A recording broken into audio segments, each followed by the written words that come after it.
Chair, if I might, because since I haven't had an opportunity to talk yet on this, and one of the items that I've had on this from the very beginning, and it's been my concern, has been when you serve and you take an oath. I've had this said to me that, you know, we all come up here and we all take an oath, and that's true. That's 100% true.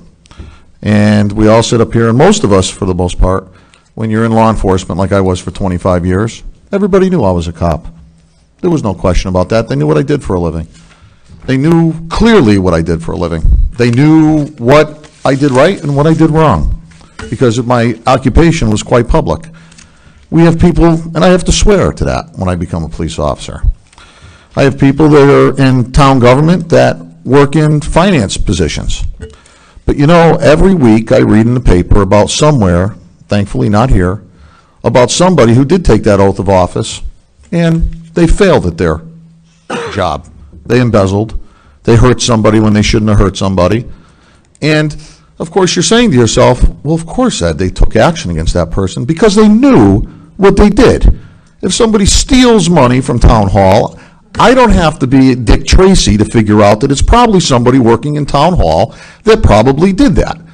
Now let's go into the political realm. If you serve and you have an LLC or something, and this is a gaping hole, this is not personal, this is real life, this is what it is. No one knows. No one knows. There's no, geez, this happened, and now let's go look at this person. No one's going to know. And when I hear people say to me, oh, well, you're making this personal, you're doing this, that was the world I lived in for 25 years and held my head high, and I didn't care. Now, I do have things that I can disclose in LLCs. And most of my stuff, I do list it on the Concord site, because I think that is a gaping hole in the LLC language. And that is where everybody hides. So I'm not directing this to anybody individually on here, even though they take it personally. And even when folks will sit back and say to me that it's politically motivated. Well, I got news for you. I'd rather be politically motivated on an issue than personally motivated on an issue. And my viewpoint on the LLC disclosure is simple. Everybody knows I was a cop 3 years ago. I can't shred that document. I can't shred a document that I was somewhere else. It's the reality of it. And if you're serving in these capacities and you have a lot of say in what's going on, then that's the way it is. And by the way, none of this has been dreamt up. Mysteriously enough, I am not the brightest bulb on the Christmas tree. Somebody else thought of this first.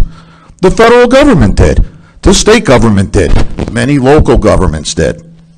So the reality of the matter here is, this is pretty much bland vanilla language. This has been fought from the start. I have been bantered around by I can't tell you how many folks that are trying to turn this thing personal. Now the excuse is going to be, well, this is going to be there forever. So, I mean, I don't want to see this thing go out. Well, I mean, if that's where we're going to go with this, then so be it. But my reality on this is a hole that needs to be covered. I know that there's going to be resistance here, and I've already had many people throw a lot of roadblocks in my way to even get it this far. The reality of the matter is, vote on it, have it go down the way it's going to be, because what we had before was a sham. It wasn't a compromise. I don't think, Mr. Pocock, that Ms. Triano was putting up a roadblock or anything. I think what she's been saying is, excuse me? You've been doing that. I've been doing that. Yeah, process-wise. Every chance you get, you throw a process in my way. You're doing that here tonight. Excuse me. Okay.